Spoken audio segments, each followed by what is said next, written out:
Les épreuves du CEP, certificat d'études primaires, se sont déroulées la semaine dernière dans différents pays africains. Le DF, diplôme d'études fondamentales, cette semaine et le baccalauréat la semaine prochaine.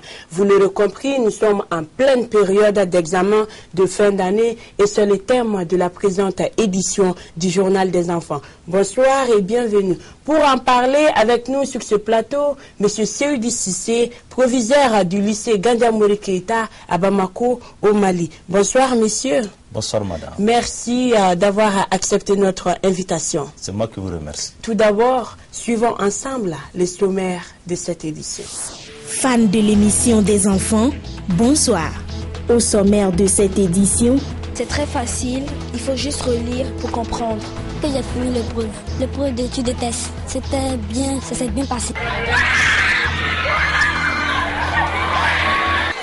Ça fait ma deuxième fois. Je suis trop contente de ne pas faire une troisième fois. Seigneur, merci, c'est Dieu seul qui m'a donné, pas toi, c'est lui seul qui m'a donné. Bonne émission sur Africa Télévision.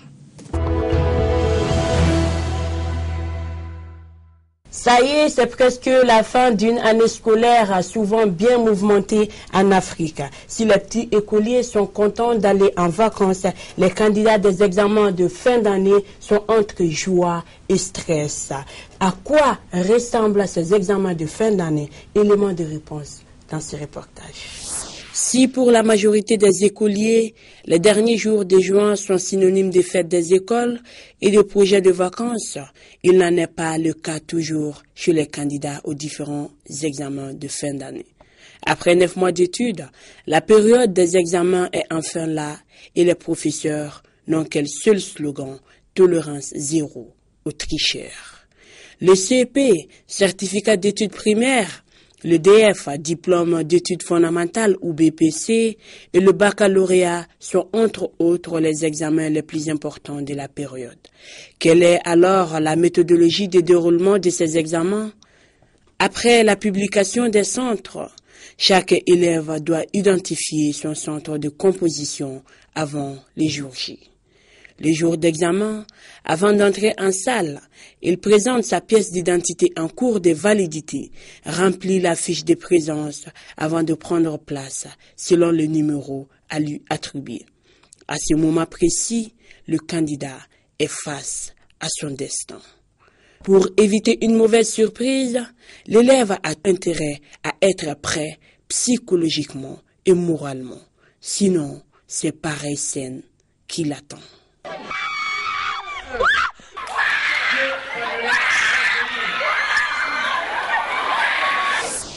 Je vous le disais, avec nous sur ce plateau, M. Seydou Cissé, proviseur du lycée Gandiamory Keïta à Bamako, au Mali. Et une fois de plus, M. Cissé, merci d'avoir accepté notre invitation. Avant d'entrer dans le vif du sujet, monsieur, qu'est-ce qu'un examen de fin d'année?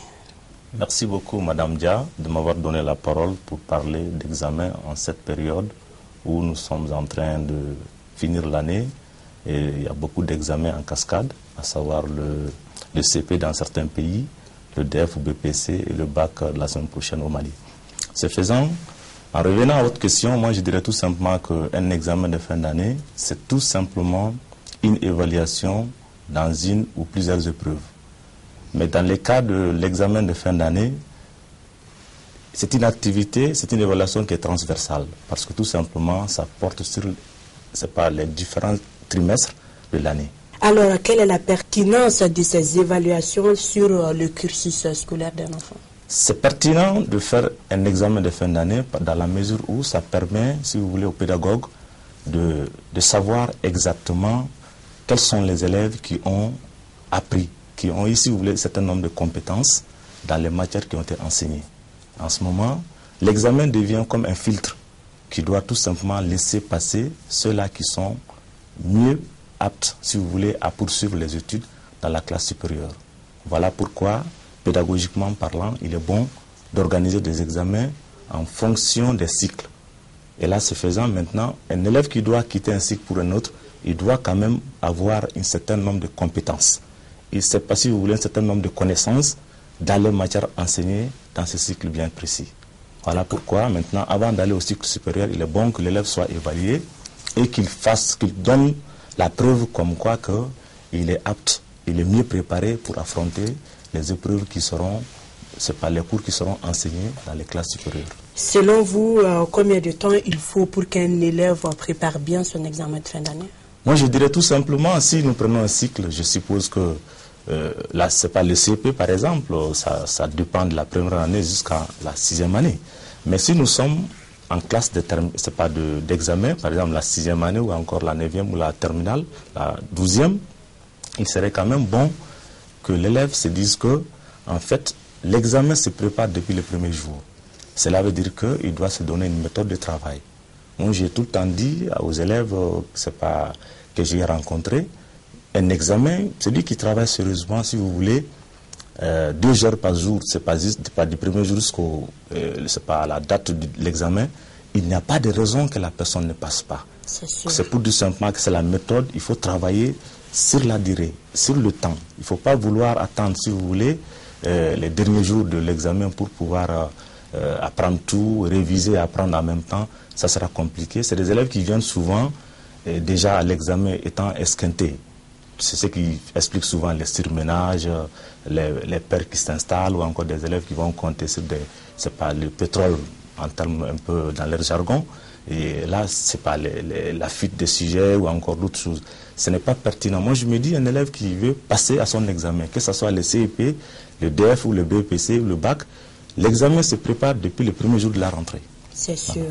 Et l'examen du certificat d'études primaires à l'ECP s'est déroulé la semaine dernière en Côte d'Ivoire avec plus de 400 000 candidats inscrits sur la liste.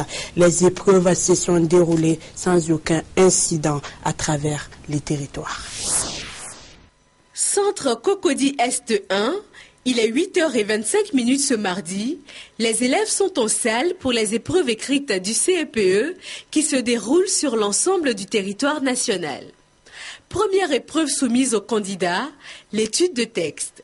Les examinateurs sont en place, aucun incident n'est signalé dans le centre. Depuis ce matin, il n'y a pas eu de problème, tout se déroule bien. Il faut dire que dans l'ensemble, tout se passe bien. Les enfants sont en classe. Il n'y a pas de soucis majeurs. Dans l'ensemble, les candidats trouvent les épreuves abordables. C'est très facile, il faut juste relire pour comprendre. Comme vous le voyez, je suis à expression écrite. On doit écrire une lettre au maire de la commune. Et après ça, je vais relire et voir si j'ai fait des fautes ou pas. J'ai fini l'épreuve d'études de tests. C'était bien, ça s'est bien passé. Le certificat d'études primaires élémentaires CEPE enregistre plus de 448 000 candidats repartis dans 1760 centres sur l'ensemble du territoire national. Retour sur ce plateau, M. Cissé, qu'est-ce que le CEP? Le CEP, comme on vient de le définir, c'est le certificat d'études primaires. C'est un certificat qui sanctionne, si vous voulez, la fin des études primaires dans un système éducatif. Ce faisant, comme on peut le constater, c'est les tout premiers défis auxquels l'élève est confronté. C'est pourquoi il est quand même important que les examens de fin d'année soient vraiment bien organisés, qu'ils continuent à garder leur ampleur et, si vous voulez, la solennité qui les entoure pour simplement essayer d'amener les enfants à s'habituer au challenge. C'est un peu ça. On voit bien que ce reportage a été réalisé en Côte d'Ivoire depuis quelques années. Le Mali a supprimé les CEP dans son cursus scolaire. Et pourquoi cette suppression? Bon, d'après mes informations, les techniciens, encore les décideurs, pensent que le CP au Mali est devenu un examen de moindre importance. Et comme pour dire qu'il y a beaucoup de passants, pour ne pas dire 100%, 99%. Mais moi je me dis, au-delà de ça, la suppression du CEP peut aussi être expliquée pour des raisons productivistes ou encore des raisons économistes. Là, moi je me dis, nos États ne doivent pas supprimer des examens en disant que ça coûte cher. Le système éducatif est un système qui doit être le moteur, si vous voulez, du développement du pays. Ce faisant, le CP, si tout le monde passe, il y a deux choses. Soit l'examen il est mal organisé, ou encore le système il est performant. Maintenant, si c'est le premier cas, on trouve que les gens n'ont pas le niveau, ils passent. Il faut qu'on essaie d'aller chercher les raisons ailleurs. Ce n'est pas forcément que c'est le CEP en tant qu'examen qui est en cause. C'est plutôt les acteurs, les responsables, c'est pas l'État, les parents d'élèves qui sont en cause. En ce moment, il faut qu'on essaie de mettre le doigt sur les raisons pour lesquelles il y a des gens qui passent au CEP sans avoir le niveau. Sinon, moi je me dis que ça sera une solution très facile, pédagogiquement, de dire que, puisque tout le monde passe, ce n'est pas la peine qu'on fasse le CEP. Ou encore, ça coûte cher, on ne doit pas le faire. Si tout le monde passe, les raisons doivent être cherchées. Si ce n'est pas normal que tout le monde passe, les raisons doivent être cherchées et on doit les corriger. Et ce n'est pas une raison pour moi, pédagogiquement, de supprimer le CEP, qui me paraît être le premier challenge auquel l'enfant, l'apprenant est confronté, et ça peut le préparer pour les étapes suivantes. Parce que le système scolaire aussi est fait d'étapes. Il y a le CEP, il y a le DEF ou BEPC, il y a le bac, et ensuite il y aura les études supérieures ou encore les études post-universitaires. Oui. Dans le reportage, on voit que les enfants sont vraiment déterminés pour avoir ce précieux diplôme. Et que représente ce diplôme pour les enfants? Un enfant qui va au CEP, à l'examen de CEP, et qu'il arrive à les surmonter, c'est comme si c'est une barre qu'on a placée. Ceux-là qui arrivent à dépasser la barre, ils se verront nantis d'une confiance qui peut leur permettre de faire le reste. Parce que la vie, c'est souvent des épreuves. Et à chaque étape, quand on est confronté à une épreuve et qu'on arrive à la surmonter, ça nous donne plus de confiance. Ça commence à nous donner la confiance en soi. Et la confiance en soi, elle est déterminante pour le reste du cursus scolaire de l'enfant. Et là, maintenant, moi, je me dis, le CEP représente le premier challenge, le premier obstacle qu'on va poser sur le chemin de l'enfant au niveau de l'école. Et en ce moment, en arrivant à surmonter cette difficulté, l'enfant va grandir. Va grandir en espoir, va grandir en confiance en soi. Et c'est même bien aussi du point de vue connaissance qu'il va emmagasiner, qu'il va recevoir, si vous voulez, en dépassant ces caps-là. Ça lui permettra de faire le reste. Parce que le CP, si vous voulez, c'est la fin du soubassement du système qui est du primaire, quoi. D'accord, le deuxième diplôme de l'enfant, c'est le DF. Oui. C'est dans un contexte de crise que les candidats maliens ont passé le mercredi passé l'examen. Suivons à présent la visite de quelques centres. Ils sont 204 595 de l'école classique, 14 162 de l'option arabe et 11 952 candidats libres, soit au total 218 797 à subir les épreuves du diplôme d'études fondamentales DF. C'est le centre de Kalabankroa 2 sur la rive droite avec 29 191 candidats. Marie Diara 3 et la Médersa El Hilal El Islamia de Missira sur la rive gauche avec 29 768 candidats qui ont reçu la visite du ministre. Les examens se déroulent dans la parfaite sérénité et dans des conditions absolument normales. Je voudrais pour cela féliciter tous les enseignants du Mali qui l'ont rendu possible et aussi de saluer le comportement des enfants. Dans ces périodes difficiles, ils ont suivi les cours avec beaucoup de détermination. En raison de la crise qui a durement frappé les écoles des régions septentrionales, les candidats de ces régions soumis à une année scolaire spéciale subiront leurs épreuves dans les prochains jours. Dans les autres régions, les examens scolaires de fin d'année se poursuivront la semaine prochaine avec les épreuves du baccalauréat. Monsieur Cissé, qu'est-ce que le DF? Bon, comme on vient de le dire, le DEF, c'est aussi le diplôme d'études fondamentales qui sanctionne aussi, c'est pas une formation que l'enfant a reçue dans différentes épreuves au niveau du second cycle. Après le premier cycle, c'est le second cycle. Au Mali, c'est la 7e, 8e et la 9e année. Le DEF, c'est au niveau de la 9e année. D'accord. Que pensez-vous du DEF de cette année au Mali qui se déroule dans un contexte de crise? Bon, madame, effectivement, nous sommes un pays qui sort d'une crise très profonde, politico-sécuritaire. Et ce faisant, il est quand même important qu'il y ait des réaménagements en fonction des réalités, parce que Gao, Tombouctou, bon, Kidal est toujours occupé, sinon Gao, Tombouctou viennent d'être libérés il n'y a pas très longtemps. Et après plusieurs mois de chamboulement, de désordre d'occupation, il serait quand même important qu'on tienne compte de ces paramètres-là pour ne pas pénaliser les enfants, les jeunes scolaires qui doivent faire le CP et le DF et même le bac.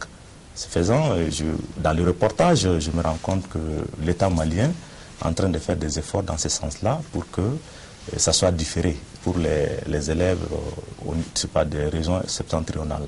Et en parlant des régions du Nord Mali, est-ce que la crise aura des impacts sur le taux de réussite des ressortissants du Nord? Évidemment, évidemment.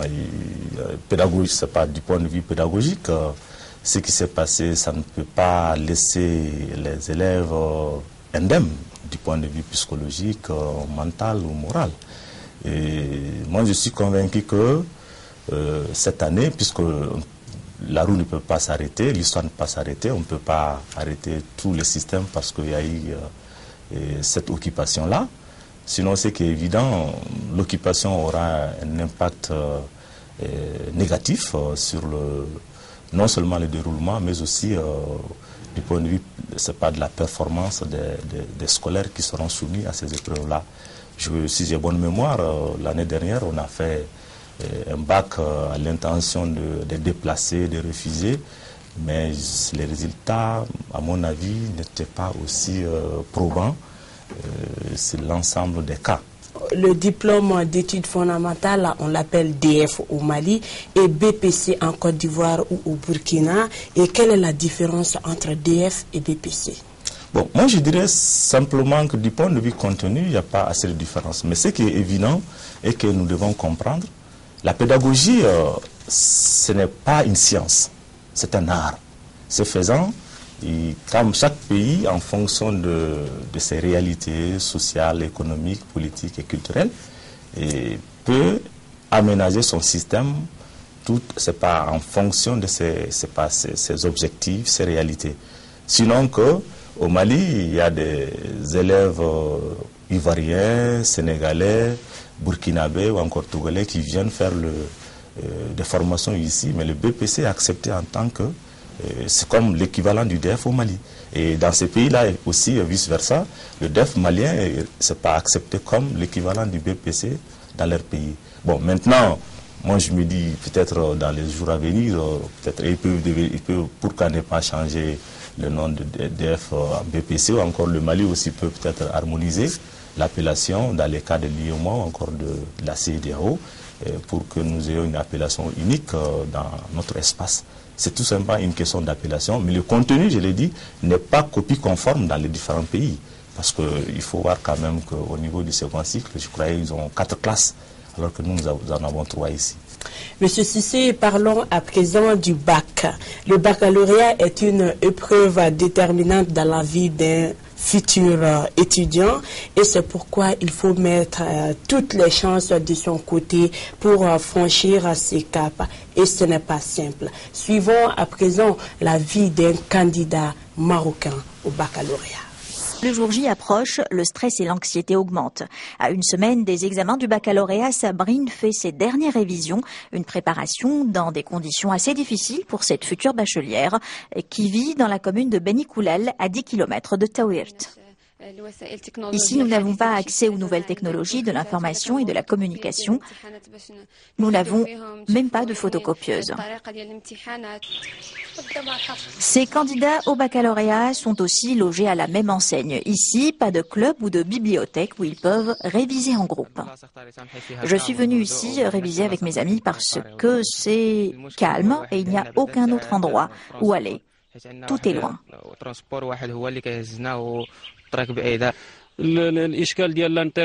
Nous sommes privés d'Internet ici. Pour avoir accès à Internet, les lycéens doivent parcourir 10 km pour aller jusqu'à leur lycée où ils peuvent aussi bénéficier de cours de soutien. Monsieur Cissé, quelle est la meilleure méthode pour réviser ces leçons à l'approche du bac?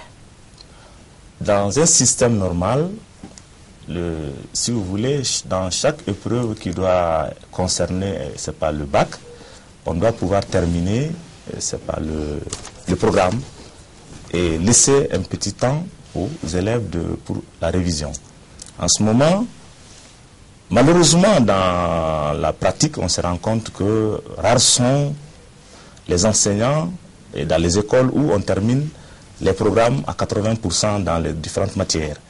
Sinon que, si on termine un programme, même avec l'enseignant à un mois du coup, c'est pas de l'examen, l'enseignant même peut venir, et chaque enseignant a, si vous voulez, son expérience, a aussi son sixième sens, peut peut-être choisir des parties qui sont vraiment très sensibles, ou encore des parties qui peuvent paraître mal assimilées par les élèves. Et là, l'enseignant peut revenir sur ces parties-là et aider les élèves à s'exercer davantage sur l'ensemble du programme qui a été enseigné au cours de l'année scolaire. Et qui obtiendra ce précieux sésame? Celui-là qui va l'obtenir, c'est celui qui, depuis un début d'année, s'est concentré, il s'est donné un objectif d'avoir le bac et il s'est organisé conséquemment en s'exerçant en groupe et puis en apprenant sérieusement ses leçons et en se faisant confiance. Parce que, attention, il y a quelque chose qui va se passer les jours du bac le plus souvent. Les élèves viennent avec une certaine peur dans le ventre. Moi, je me dis déjà, un élève qui vient avec la peur dans le ventre est un élève qui est réduit. Réduit physiquement, réduit mentalement, réduit sur beaucoup de plans. Ce faisant, il faut d'abord éviter que l'élève tombe dans la peur, de l'examen. Parce que même si on a appris, on est mieux préparé, si on a peur, on oublie, on devient plus réduit. En ce moment, pour ne pas être réduit par la peur, il serait quand même bon que les parents entourent un peu les enfants d'une certaine confiance, d'un cadre qui va leur permettre d'avoir confiance en eux-mêmes et puis de les accompagner en leur faisant comprendre que ce n'est pas la fin du monde. Autrement dit, de démystifier, parce que souvent il y a une certaine mystification qui fait que les enfants essaient de surestimer ce qui les attend. Et du coup, ils peuvent se sentir plus fragiles, encore plus faibles ou encore moins à la hauteur de pouvoir surmonter l'épreuve du bac. Moi, je me dis, c'est le travail et puis être concentré et puis moralement fort. Et quel conseil avez-vous à l'endroit des élèves qui optent pour la tricherie? Bon, je dirais tout simplement qu'il faut éviter la tricherie. Déjà, je crois qu'au Mali, on a fait un pas important. Et la fuite des sujets, ça commence à être quelque chose, un vieux souvenir au Mali. Et il n'y a pas assez d'engouement, c'est pas par rapport aux élèves sur ce point-là. Deuxième point, ça c'est le jour du bac. Moi je me dis, il faut éviter de compter sur la tricherie parce que si nous prenons les matières littéraires par exemple, celui A, un élève A qui termine, il donne son brouillon à un élève B. L'élève B va recopier textuellement ce que l'élève a écrit. Et dans des cas de figure comme ça, on tombe dans des situations où le correcteur peut mettre copie identique. Oui. Et maintenant, si les copies sont identiques, celui qui a donné son brouillon, même s'il est le premier de sa classe à l'école, il peut échouer à cause du fait qu'il a donné son brouillon. En ce moment, moi je me dis tout simplement, la tricherie, ça ne paye pas. Parce que tout simplement, ça expose, vous pouvez être surpris par les surveillants, vous pouvez être exclu pour la circonstance, et encore si le surveillant n'a pas été attentif pour vous surprendre, au niveau de la correction, on tombe sur des copies identiques, et l'expérience, j'en ai l'expérience, on a vu des cas dans des enveloppes où il y avait des copies identiques, et on a été obligé de donner une note dérisoire à tous les élèves qui avaient la même, c'est pas les copiés ou encore écrit les mêmes phrases avec les mêmes fautes, c'est pas sans changer la virgule. Cela veut dire que ce n'est pas facile, ce n'est pas difficile de comprendre qu'il y a eu quand même un cas de tricherie dans la salle de ces élèves-là. En ce moment, il serait bon qu'ils évitent la tricherie parce que ça ne paye pas. Alors, vous avez compris, les futurs bacheliers, la tricherie, ça ne paye pas. Suivons à présent ce élément sur la proclamation des résultats du baccalauréat 2012 en Côte d'Ivoire. Croyez-moi, joie et pleurs étaient au rendez-vous. Joie et tristesse se côtoient ce mercredi 8 juillet au lycée classique d'Abidjan.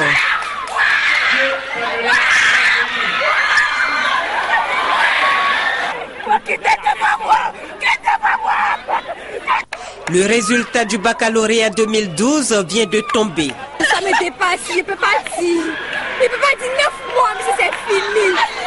Ça fait ma deuxième fois. Je suis trop content. Je ne voulais pas l'exercer une troisième fois. Seigneur, merci, c'est Dieu seul qui m'a donné le bac. C'est lui seul qui m'a donné le bac. Les candidats malheureux, eux, s'en remettent à Dieu et promettent de faire mieux l'année prochaine. C'est plus dur que moi. Parce qu'avec tous ces sacrifices que j'ai fait pendant l'année, le soutien des parents, quand le résultat sorti c'est négatif, vraiment, c'est une désolation totale pour reprendre la peine l'année. Ainsi va la vie. Et je crois que les enfants qui ont eu une année assez correcte, qui ont travaillé en classe, les résultats étaient très bons pour eux. Donc je pense que c'est le travail qui paye. Les enfants qui ont eu de très bonnes moyennes en classe ont eu la mention. Est-ce que vous avez eu votre examen? Non. Quelle série? D. Selon vous, qu'est-ce qui n'a pas marché? Bon, c'est moi qui n'ai pas travaillé. Bon, on compte faire. Béni Dieu pour tout ce qui permet. L'année qui vient, j'aurai mon bac. L'année qui vient, j'aurai mon bac. Tout ça pour dire que seul le travail paye. L'essentiel est de se remettre en cause et de tirer des leçons à ces erreurs. Monsieur Cissé, avant de nous quitter, quel message avez-vous à l'endroit des futurs bacheliers? À tous les futurs bacheliers, je dirais tout simplement de travailler, de compter sur eux-mêmes. C'est vrai que l'essentiel est fait pour cette année. Maintenant, ce qui reste, c'est de garder le moral, de se faire confiance. Et puis, ce qui a été appris sérieusement n'est pas parti et reste toujours là. Et en ce moment, de se faire confiance. Et on le souhaite à tous et à toutes bonne chance. Je crois que pour que l'examen soit encore, le résultat soit meilleur que celui de l'année dernière. L'année dernière, on a enregistré moins de 13% au bac. Et je crois qu'il faut qu'on aille au-delà de ça, sinon ce n'est pas bien. Alors, merci beaucoup, M. Cissé, d'avoir accepté notre invitation. Je rappelle aux téléspectateurs d'Africa la télévision que M. Seyoudi Cissé est le proviseur du lycée Gandiambouré Keïta à Bamako, au Mali. Alors, poursuivons cette édition avec ses coups de cœur.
C'est ce coup de cœur qui met fin à cette édition du Journal des enfants, tout en souhaitant bonne chance à tous les candidats du monde. Je vous donne rendez-vous dans 2 semaines pour une nouvelle édition du Journal des enfants. L'actualité continue sur la première chaîne panafricaine. Bonsoir.